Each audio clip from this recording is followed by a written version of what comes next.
There's a very high chance that you are unintentionally making your cat deeply stressed, lonely, and shortening their lifespan with the very gestures you truly believe are the most loving.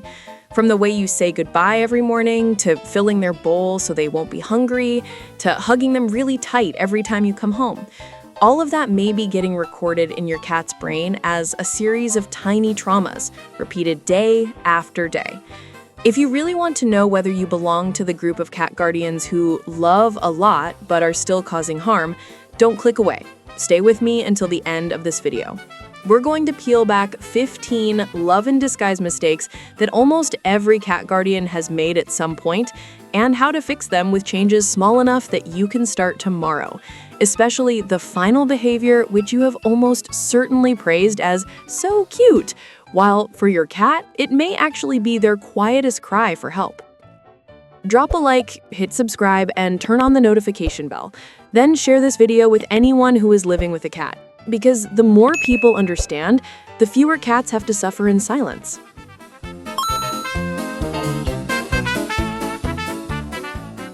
For most cat guardians, the measurement of love is usually very simple. The food bowl is never empty, the litter box is never completely full, the house is sealed shut so it feels totally safe, there are a few hugs and kisses every day, and a camera roll full of moments that look like, they love me so much. But for a cat, those things only barely touch the surface of feeling safe.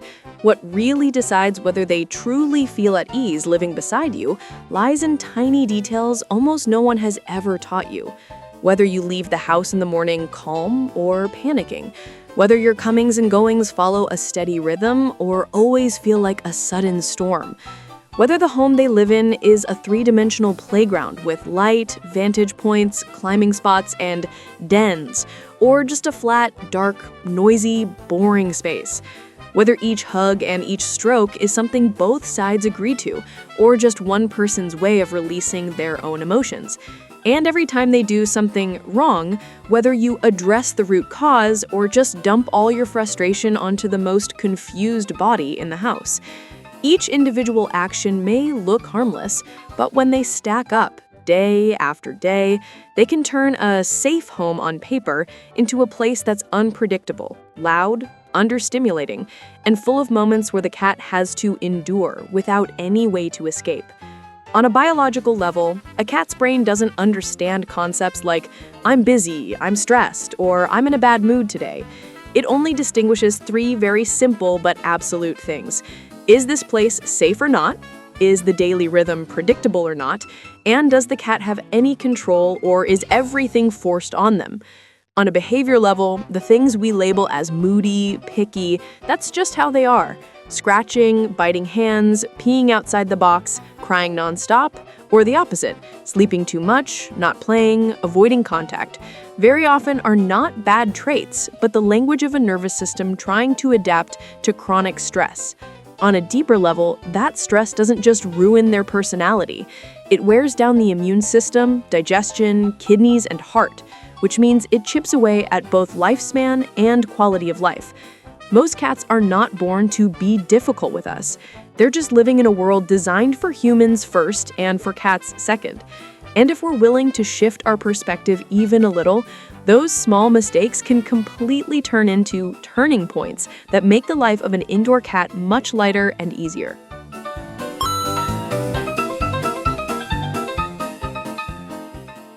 Before we dive into each mistake, keep this one sentence in mind. Don't forget to stay until the very end.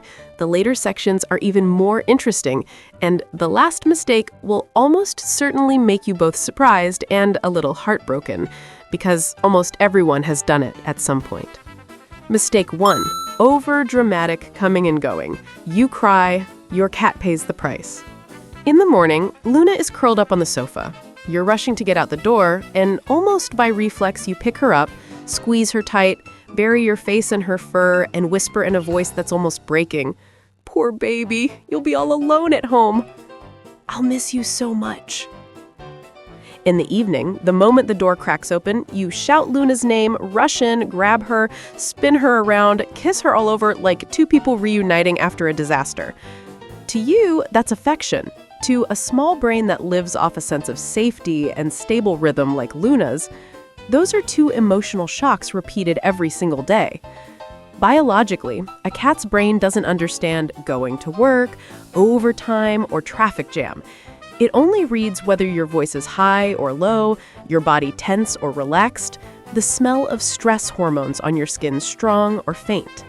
Every time you squeeze her, speak in a trembling voice, and breathe fast before leaving, her sympathetic nervous system tends to fire up, heart beating faster, muscles tightening, cortisol rising as if danger is near.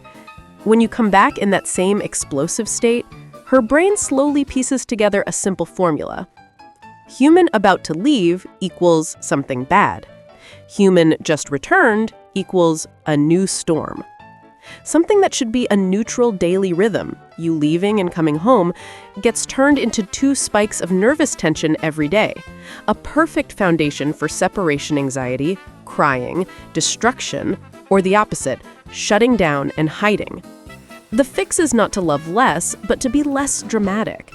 When you leave, just get dressed, grab your keys, say one short, calm sentence like, "I'm going to work, I'll be back later." Then walk out. No squeezing, no lamenting, no emotional performance. When you return, give yourself a few minutes to put your bag down, wash your hands, change clothes, breathe slowly, then crouch down, call your cat's name, and let them come to you. After a few weeks, you'll often see your cat no longer dashing to the door in a half-excited, half-panicked state, but greeting you with the tail held high and a softer, looser body.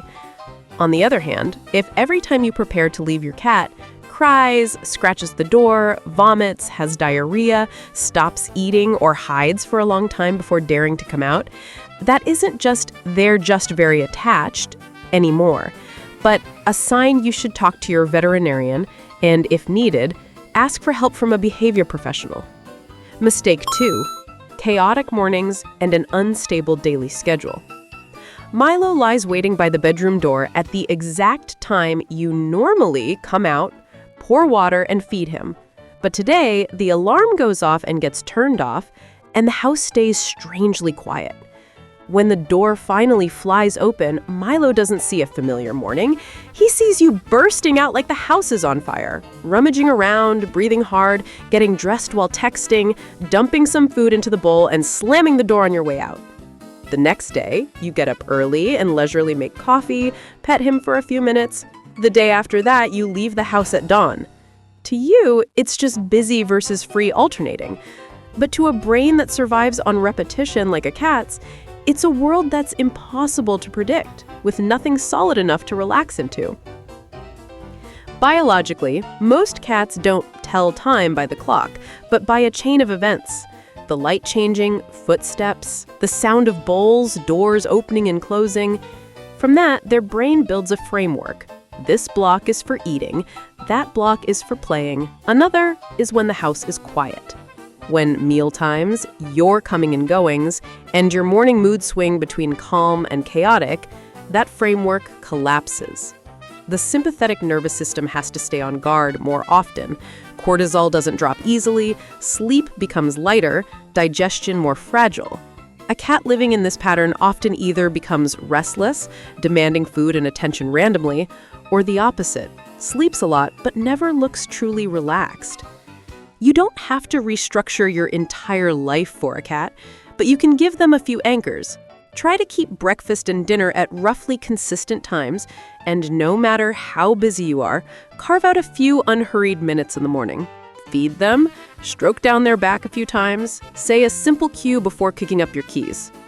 On days you must change the schedule, keep that little ritual the same so their brain still recognizes a familiar structure.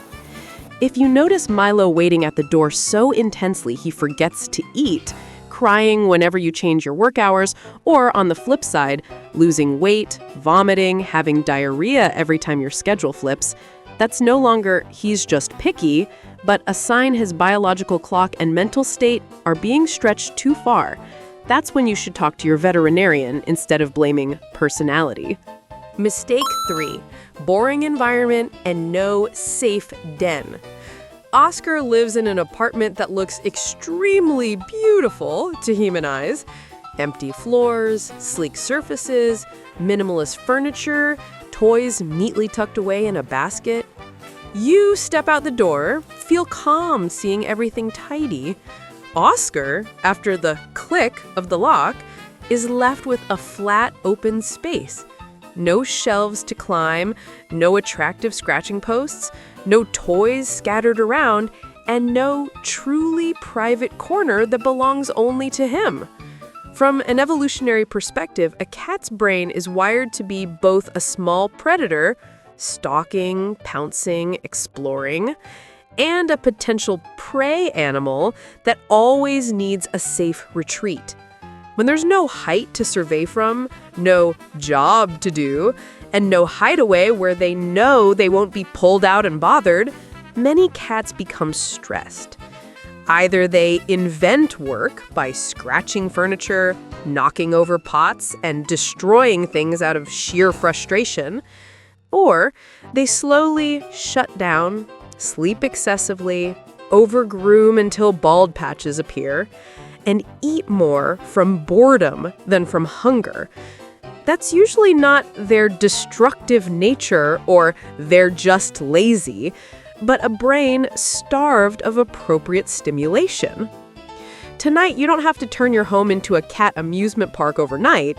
Just give Oscar back the 3 things a cat brain is always searching for: a high vantage point, a chair by the window, a low shelf, or a simple cat tree where he can climb up and look outside, a respected den, a cardboard box with a towel, a covered bed, or a table corner with a cloth draped over it where once he goes in, no one drags him out, and a few jobs left out.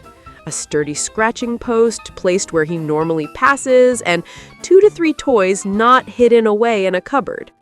If you see him shifting from lots of destruction to lying around, over-grooming until fur thins, startling at every small noise, or losing interest in any play, that's often not picky, but a sign of prolonged stress. When that happens, adjust the environment and take Oscar to the vet to rule out any underlying medical issues. Mistake 4: stealing light and views. Turning a room into a sensory cell. You prioritize Felix by confining him to the quietest room in the house whenever you go to work.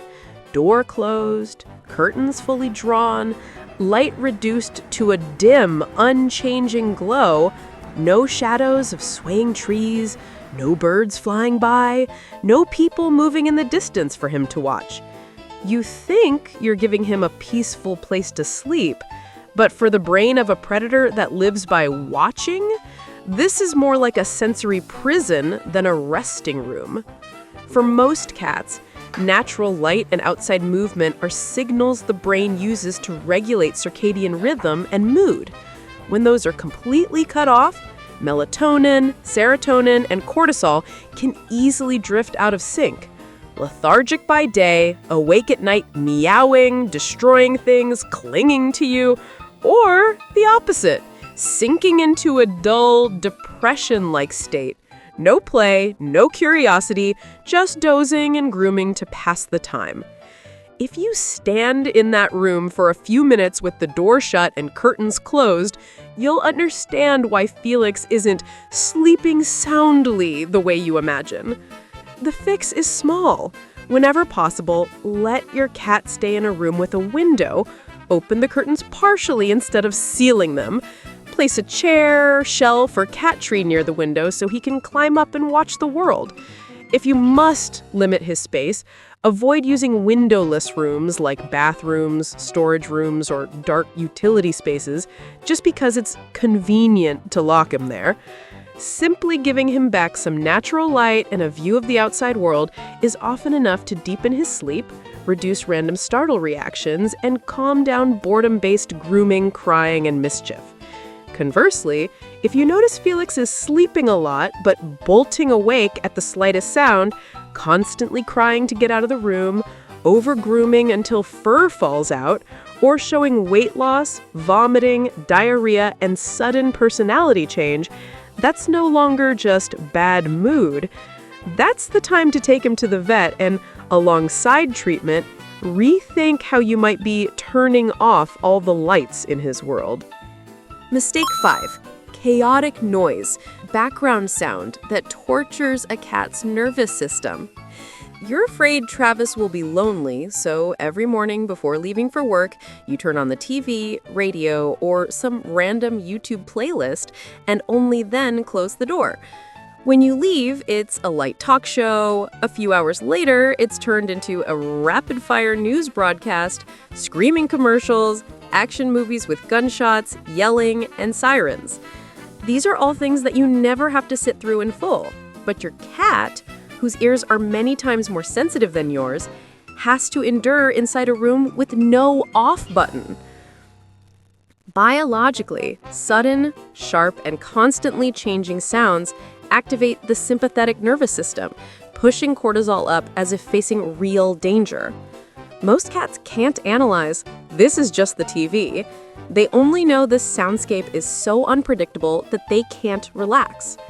Over time, sleep becomes lighter, their muscles and nerves stay tight like strings, and behaviors like startling, hiding, scratching, random meowing, or the opposite, shutting down and lying around, are their only ways of coping with a world that's too loud and offers no escape. If you sit in the room, turn the TV to the volume you usually leave so it's not too quiet, then close your eyes for a few minutes, you'll understand why Travis is not being soothed. He's very likely being sensory tortured. The solution isn't something has to be playing, but choosing between two options: stable quiet or intentional, steady, non-surprising sound. For most cats, a quiet home with a hideaway and a view outside already feels safe. If you truly want to play something, use playlists of soft music, rain, leaves, or pet relaxation tracks without ads at a moderate volume without channel hopping. If you see your cat waking up in a panic at noon, ears flattened, hiding every time the TV volume spikes, or you notice other signs like not eating, vomiting, diarrhea, over-grooming with thinning fur, plus noticeable behavior changes, the best step is still a vet check to rule out illness, and at the same time, examine your own background noise habit. The soundscape you find comfortably noisy may be exactly why Travis doesn't get a single truly peaceful minute all day. Mistake 6. Relentless hugging and smothering when affection crosses a cat's boundaries. You're watching a movie, and Lily is curled up asleep at the end of the couch. The sight is too adorable, so you reach over, pick her up, press her against your chest, kiss her head, and rub her belly because it feels so good. Lily's body tenses for a beat, ears tilt back slightly, tail flicks quickly, eyes open wider, then she tries to lick her lips and turn her face away. You still think, she's used to me, she can tolerate it, and hold her a few more seconds before putting her down. Another time, you have guests over, and you pick Lily up to show her off, passing her from hand to hand so everyone can pet her, even as she keeps trying to wriggle down to the floor. In your eyes, that's proof of love. In her mind, it's a message repeated over and over. This body doesn't belong to me. I don't get to decide when I'm touched or when I can retreat. Biologically, cats are social, but they also place a high value on controlling their personal space. Behavioral studies repeatedly show that when cats are picked up, held, and hugged against their will, their heart rate goes up, muscles stiffen, and cortisol spikes like when they're cornered. That doesn't mean all hugs are bad. It means a cat's brain clearly distinguishes between a moment when they choose to climb onto you, rub their cheeks, lie on your lap, lift their head for petting, versus a moment when they're sleeping peacefully or just walking by and suddenly get scooped up, clamped tight, and stripped of any way out. When these forced contact experiences repeat long enough, Many cats start avoiding all touch just to be safe, or they respond with biting, growling, and hard scratching, behaviors we quickly label as naughty, when in reality, they're just their only way of reclaiming bodily autonomy. The fix sounds simple, but requires you to step back. Let your cat be the one to initiate. If Lily comes over, rubs against your legs, jumps onto your lap, lifts her head for petting, that's a clear invitation. Pet her gently and watch for signs like ears shifting backward, tail flicking quickly, body stiffening. That's your cue to stop, not to stretch it out a bit more. When you want to pick her up, hold your hand out first. Call her name, let her choose to approach, and avoid hoisting her up high, twisting her body, or pinning her chest or belly for too long. With children, teaching a simple rule like, when she turns her face away, she's done, is just as important as any vaccine. If you suddenly realize your cat is beginning to avoid every hand, growling even at gentle touch they once tolerated, or suddenly becomes irritable, biting hard, and at the same time you see signs like pain, difficulty jumping down, or intense licking of a specific area, you should take them to the vet first. What you see as bad temper may be real pain, and every unconscious hug may be pressing directly onto that pain. Mistake 7. Rough play with bare hands. Teaching your cat to attack human skin. Garfield is rolling on the floor, and you wave your hand in front of him, poke his belly, and wiggle your fingers like prey. He pounces, nips, bunny kicks nonstop, and you laugh, "Oh my gosh, look at him biting my hand, so cute." For the first few months, it's just a few tiny scratches, but in Garfield's mind, a very clear wire has been connected. That moving thing is prey, and that prey is human skin. Behaviorally, cats don't understand this is the hand of someone I love, so I should be gentle, the way we imagine. Their brain only records a sensory sequence. See skin, it moves quickly, pounce, bite, kick, prey reacts, you yank your hand, yelp, the game becomes even more exciting. Over time, the body grows. The jaw gets stronger, hunting energy rises, and the habit of attacking skin turns into full-on ambushes on ankles, biting hands, scratching hard enough to draw blood, which we then label as aggressive. The fix is not to ban play, but to completely stop using your hands as prey. From today, treat your hands as tools only for care and affection, and route all stalking, jumping, pouncing, biting, and kicking needs through toys. Wands, fake mice, balls, strings, etc. If during play, Garfield suddenly switches his target to your hands or feet, don't jerk away wildly and definitely don't laugh and continue. Instead, freeze all movement, calmly withdraw your hand, stand up, and end the game. For most cats, a few repetitions are enough for the brain to understand bite toys and the hunt continues, bite skin and the fun ends. If your cat starts attacking hard, clamping and holding on, growling, avoiding all touch, or obsessively licking, chewing one particular area of their own body, that's not just a bad habit anymore. It may be related to pain or illness. In that case, get a veterinary check first, then work on behavior afterward. Mistake 8. Litter box horror. When the bathroom is a place they have to brace themselves. Artemis stands in front of a litter box placed in the corner of the laundry room. Next to it is a washing machine, above it a cluttered shelf, and in front of it a narrow passageway. The litter hasn't been scooped in several days, the surface speckled with old clumps and a faint, warm ammonia smell rising up. She puts one paw in, takes a quick sniff, ears dipping slightly, then either forces herself to go as fast as possible or turns around to find another, more safer place. The doormat, the bathtub, the corner of a closet. From a human perspective, that's peeing where she shouldn't. So annoying.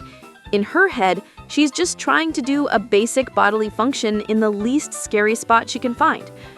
Biologically, cats are extremely sensitive about elimination. In the wild, choosing the wrong spot can attract predators. so their brain pairs the vulnerable position of peeing or pooping with a strong need for safety, space, and easy escape routes. When the litter box is too few for the number of cats, placed in dead-end corners next to noisy appliances, often dirty, or filled with a texture they hate on their paws, every step into it means their nervous system has to brace. For many cats, the result is holding in urine, dribbling small amounts, peeing elsewhere, or starting to associate the box itself with pain, if they already have inflammation, stones, or blockage. At that point, inappropriate elimination is no longer a manners issue, it's their last alarm signal. The fix starts with treating the litter box according to its real importance. Instead of, we have one, that's enough, aim for at least one box per cat plus one extra. Choose boxes large enough for them to turn around comfortably. Use a clumping litter with minimal artificial scent. Scoop daily and replace fully on a regular schedule. The ideal location is not a cramped corner next to the washing machine, but a quiet, easy access spot with at least 2 exit routes and no humans or animals blocking the way.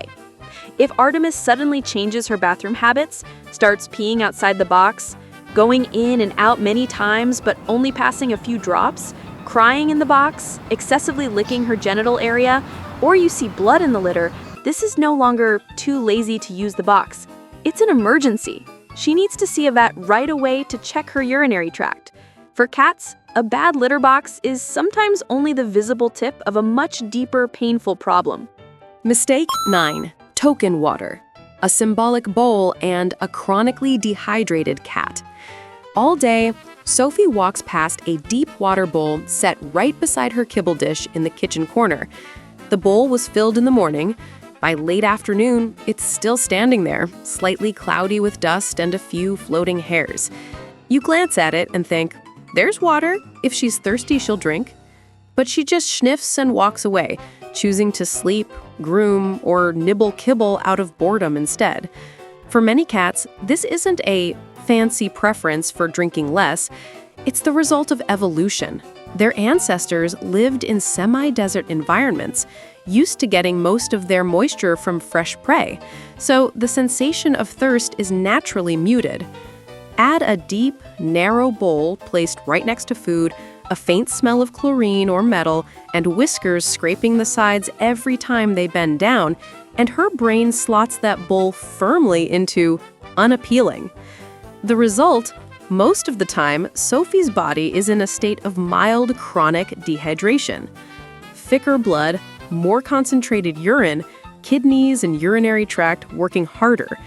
For many cats, this lays the groundwork for cystitis, stones, urethral blockage, especially in males, and chronic kidney disease, things that are often far advanced by the time symptoms become obvious. The fix is so simple it's easy to dismiss.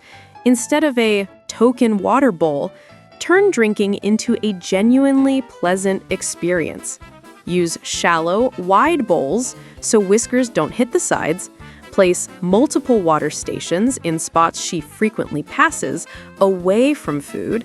Change the water daily and wash the bowls thoroughly. Experiment to see whether she prefers cool water or room temperature. Many cats prefer running water to still water, so a small fountain, kept very clean, can often dramatically increase intake.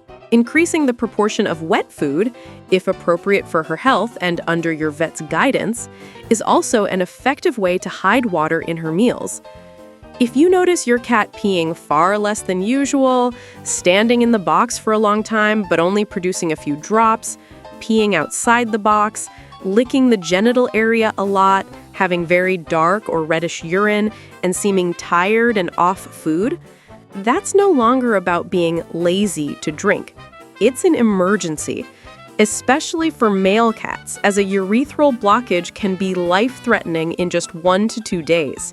They need a vet immediately. Only afterward do we come back to the questions of bowls, fountains, and wet food. Mistake 10. The mountain of love kibble, free feeding into obesity and disease. In the morning, you pour Max's kibble into a bowl until it forms a little mountain, thinking, this way he definitely won't be hungry all day. In the evening, seeing the bowl half full, you top it off again just to be safe. All day, Max wanders around. When he's bored, he grooms, looks out the door, then casually stops by the bowl to grab a few bites. Not out of hunger, but simply because it's there. A few months later, his belly rounds out, his waist disappears, and he starts jumping onto the couch more slowly. On the surface, he's adorably chubby, but inside, his joints, liver, pancreas, heart, and kidneys are all straining under the constant flow of excess calories. Evolutionarily, cats are built to hunt small prey, then rest, not stand in front of a 24/7 buffet. When the bowl is always full, their survival brain frequently nudges, "Food is here, eat," especially in a low-stimulation environment where there's nothing to do except walk over to the bowl. Most cats who are free-fed long-term end up under-exercised and overweight, and with that comes the cascade of risks: obesity, diabetes, fatty liver, joint degeneration, shortened lifespan, all starting from one very simple thought: I love him, so I let him eat as much as he wants. The solution isn't to starve Max, but to return his meals to something closer to nature. Instead of a permanently full bowl, divide his daily ration into 2 to 3 clear meals, measuring the kibble according to his weight and age. If appropriate, add a wet food meal to increase water intake and help him feel full on protein instead of mindless crunching. You can feed him through puzzle toys or food dispensing balls, or hide small portions in different micro-feeding stations around the house to turn eating into a mini hunt. If you notice your cat gaining weight quickly, panting after mild activity, reluctant to jump, drinking and urinating more than usual, take him to the vet first to check his metabolism, liver, kidneys, and more. From that point on, every extra spoonful of kibble is no longer love. It may be a real burden on his body. Mistake 11. The shock of being left behind, from 24/7 together to 8 hours alone. At first, you and Leo are almost always at home together, working on the sofa, calling him over wherever you go, answering every little meow, even letting him sleep pressed up against your pillow at night. In Leo's mind, the world is very clear.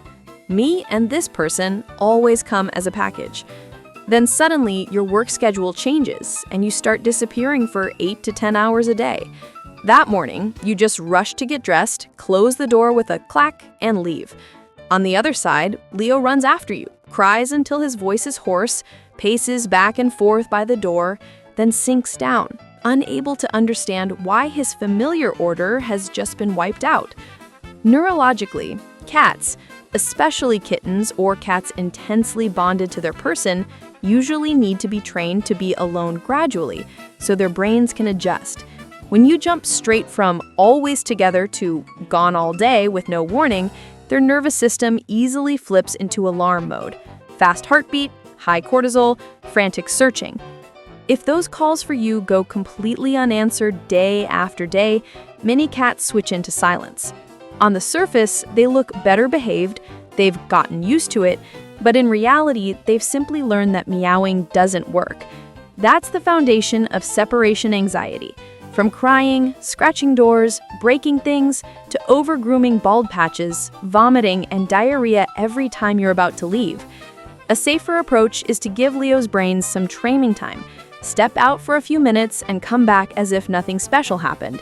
Use a short, calm cue like, "I'm going, I'll be back later." Then gradually extend your absences, always pairing them with a good play session before you leave and some toys or puzzle feeders so he has work to do while alone. If you see Leo vomiting, having diarrhea, stopping eating, over-grooming, self-harming, or panicking intensely every time you prepare to go, that's no longer just clingy behavior. It's separation anxiety at a level that needs a vet and possibly a behaviorist on your team, rather than trying to toughen him up by ignoring him more. Mistake 12. Punishment and scolding.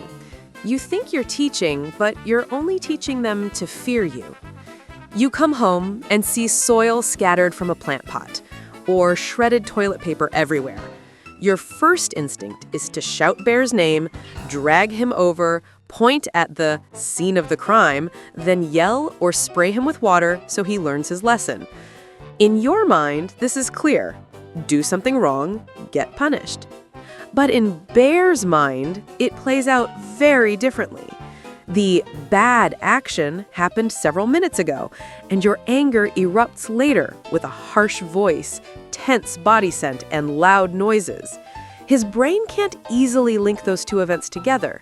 He only learns one thing very clearly. When this person comes home in that state, I'm in danger. From a behavior science standpoint, cats can only associate an action with its consequence within a window of a few seconds. Everything after that, yelling, spraying, pushing their nose into a pee spot, smacking them lightly, mostly just flips their nervous system into defense mode. Heart racing, muscle stiffening, cortisol rising, and your image slowly fusing with unpredictable and threatening. The behaviors you're trying to fix, scratching furniture, jumping on counters, knocking things over, are often the result of an understimulating environment. No scratching posts, no climbing surfaces, no playtime. You're punishing the symptom while the root cause remains untouched. If you walk into another small disaster tonight, try this instead. Don't call your cat over to scold him. Quietly clean up and ask yourself, what are they missing that made them do this? Instead of spraying water, give Bear a sturdy scratching post placed right where he loves to scratch, shelves so he doesn't have to use your table for climbing, and real play sessions every day to drain energy.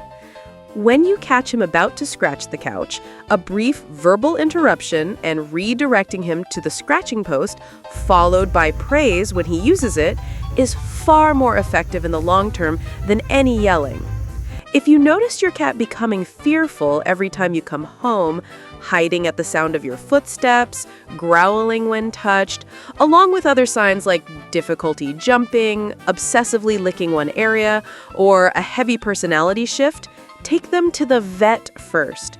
Often, what you're calling naughty is a body in pain, and every punishment only leaves Bear more alone inside that pain. Mistake 13. No toys, no job. A long, boring day becomes silent torture. As the door closes, Tiger stands in the middle of the living room and scans the space. No wand toys to chase, no balls to bat, no cardboard box to crawl into, no puzzle feeders, nothing but chairs, a table, and four walls.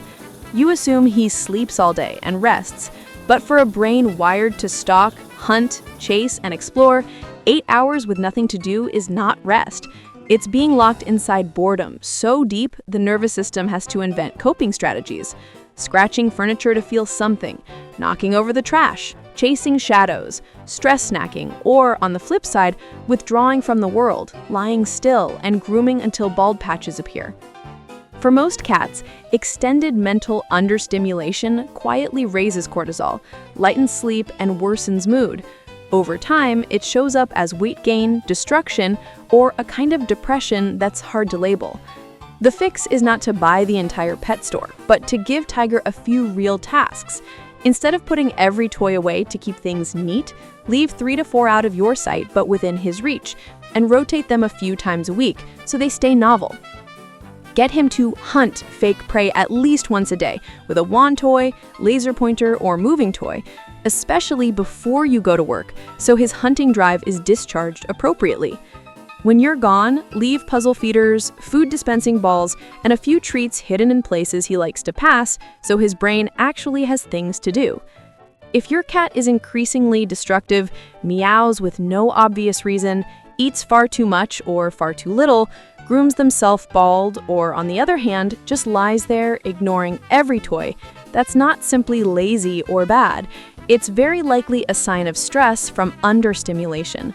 Along with enriching the environment, you should still get a vet check to make sure there's no real illness hiding behind that silence. Mistake 14. toxic plant traps, a beautiful home turned into a chemical minefield. You place a vase of lilies on the table, hang a pothos to fill an empty corner, and set a Dieffenbachia by the window to add some green. Pumpkin jumps up, sniffs the leaves, licks a droplet of water, chews off a tiny piece, then hops down. A few hours later, she vomits, drools, lies flat, eyes dull, refusing food. It's hard to connect the playing with leaves scene in the morning with the sick tat in the afternoon.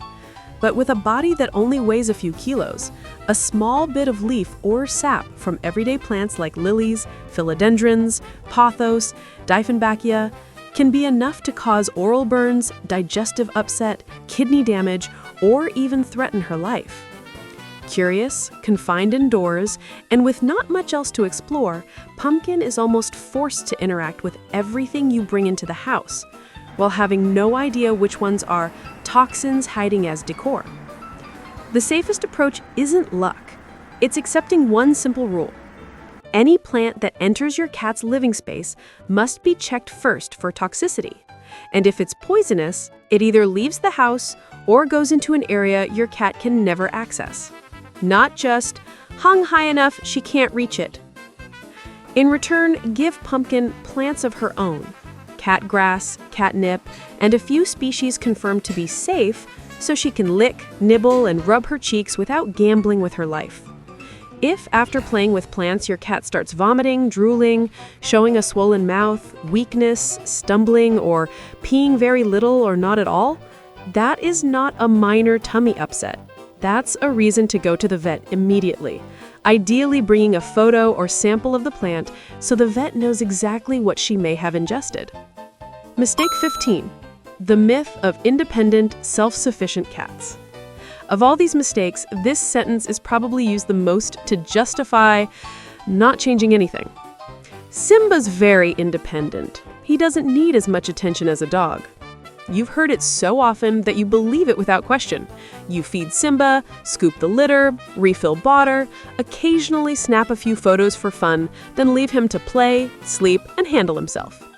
Simba doesn't bark, tug on a leash, or demand walks like a dog, so it's even easier to believe he's fine. But for a species that is both predator and potential prey, silence and endurance are survival strategies, not proof of "I'm okay." Many cats with dental pain, joint issues, bladder discomfort, or early kidney disease still eat, jump, and lie quietly as usual until their body literally can't hold out anymore. Emotionally, it's the same.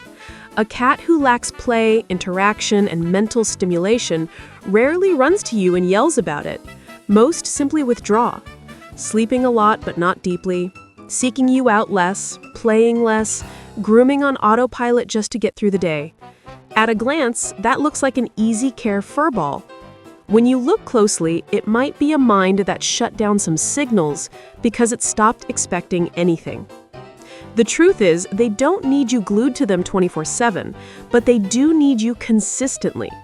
They need regular time to play like real hunters, to be petted in ways that respect their boundaries, to be heard when they send a strange signal, and to be recognized as emotional beings, not just decorative creatures who eat. The way to fight back against this convenient myth is to look at your own schedule and block out specific cat-only time. 10 to 15 minutes of interactive play, a few minutes of petting when they choose to come over, a few sentences spoken just to them. No grand gestures required. What matters is repetition. That's what builds the inner feeling of, I matter to someone, for Simba. There is not a single cat on earth who is truly self-sufficient if they have to live in a home where they are only touched at mealtime. These are the 15 love in disguise mistakes. Things that look to an outsider like, that person really loves their cat, but feel, to the small brain living in that home, like a constant stream of signals, unsafe, unstable, and lacking choice.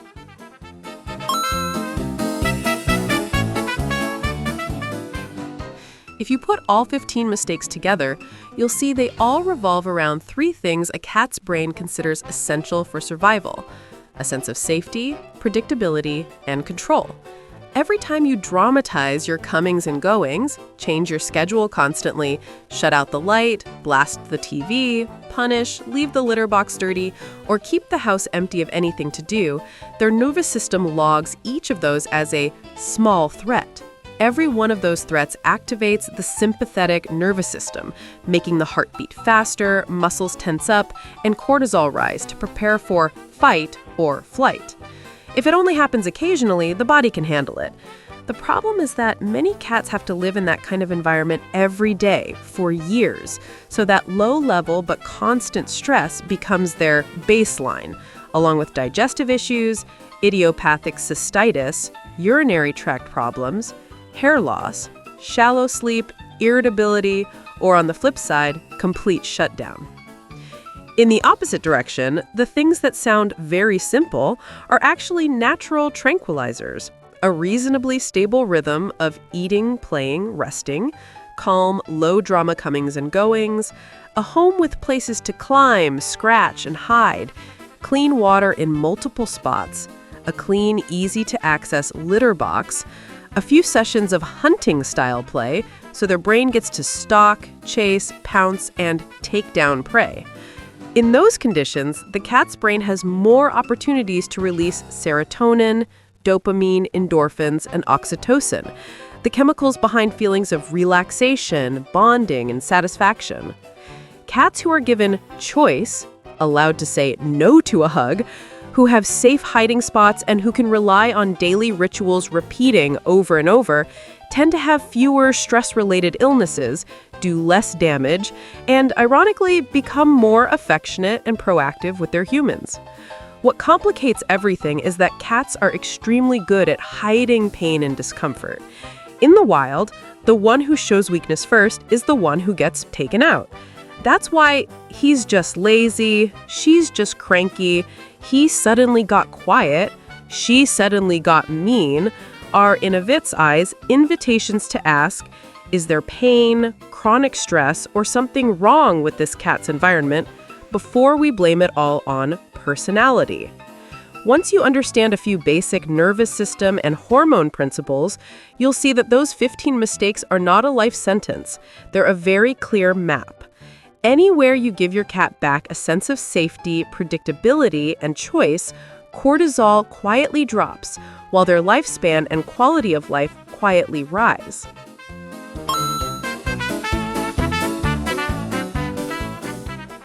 Tonight, you don't need to remodel your entire home. You just need to take another look at the litter box, water stations, and sleeping places. Are they clean, quiet, easy to get in and out of, with enough light and enough privacy? Set aside at least 10 to 15 minutes for real hunting-style play, wand toys, moving toys, so your cat can stalk, chase, pounce, and take down prey. Decide that starting tomorrow, you will completely stop playing with your hands and stop all forms of punishment, spraying, and scolding. Review all the plants in your home and quickly cross off any species you suspect might be toxic to cats. Ask yourself, in their entire day, is there any block of time that is just for the two of us? If not, put a small but fixed time slot into your schedule. These actions may look tiny and trivial, but for the brains of Luna, Milo, Oscar, Artemis, they are the difference between a day spent bracing and a day when they can truly relax. Red flags. When is weird behavior no longer a training issue, but a vet issue? There's a very clear boundary between the point where adjusting the environment and your interactions is enough, and the point where a veterinarian absolutely has to be involved. Treat it as a red alert if your cat has any of the following signs, especially right after stress, big changes, or when you suspect toxic plants, strange food, or trauma. Not eating or eating significantly less for more than 24 hours, clearly drinking less, or on the flip side, drinking and urinating much more than usual. Repeated vomiting, diarrhea, blood in stool or urine, frequent trips to the box with only small amounts of urine, straining for a long time, or crying while using the litter box. Rapid breathing, abdominal breathing, open mouth breathing, bluish or grayish gums or tongue, or becoming unusually tired after light activity. suddenly hiding thoroughly, refusing touch, growling or biting when a certain body area is touched, limping or having difficulty jumping, licking or chewing one spot until the fur falls out, insomnia, excessive vocalizing, spinning in circles, head pressing, or any other strange neurological behavior. Gentle reminder, our team works together with veterinarians. If your boss at home shows any strange signs or worrying symptoms, please leave a comment below. We'll review it and support you as soon as we can. In an emergency, please take your cat to a clinic immediately.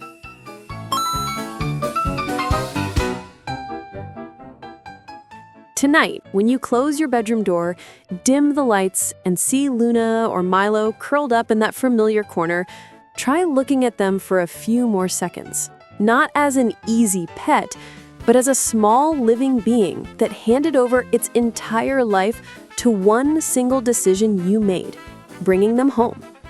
They didn't get to choose which house is quiet, which one is noisy, which home has someone who understands, which one uses TV, yelling, or slamming doors as a way to talk to them. Every door that opens, every time you leave or come back, every bowl of kibble, every litter box, every time your hand touches their body are signals that little brain has to work hard to decode. Is it safe here? Am I respected here? Am I still important to someone? Those 15 mistakes may sound like a lot, but they really come down to one question.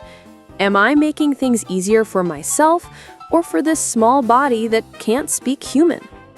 You don't have to become a perfect guardian overnight. You just need to decide that from today on, this cat will no longer have to grit their teeth through habits you are completely capable of changing. One slightly less dramatic morning, one cleaner litter box, one extra water bowl, one quiet hiding spot, one proper hunting-style play session before you leave the house. For you, those are just a few minutes. For your cat, they are the difference between a day spent with nerves pulled tight and a day where they can truly sleep deeply, eat well, and feel comfortable living inside their tiny body. If you've listened this far, it means some part of you genuinely wants to do better for your cat. And honestly, for most cats in this world, just having one person willing to rethink things like that already makes them luckier than many others. If this video helped you realize which mistakes you've made, leave a comment with your royal cat's name and one specific thing you'll do differently starting this week. You can also share this video with people who live with cats but still think they can handle themselves. Who knows, maybe just one full watch from them will spare one more cat from having to live in silence, holding everything in. And if you want to stay on this journey, to understand cats more deeply and live with them more easily, don't forget to hit like, subscribe, and turn on the notification bell.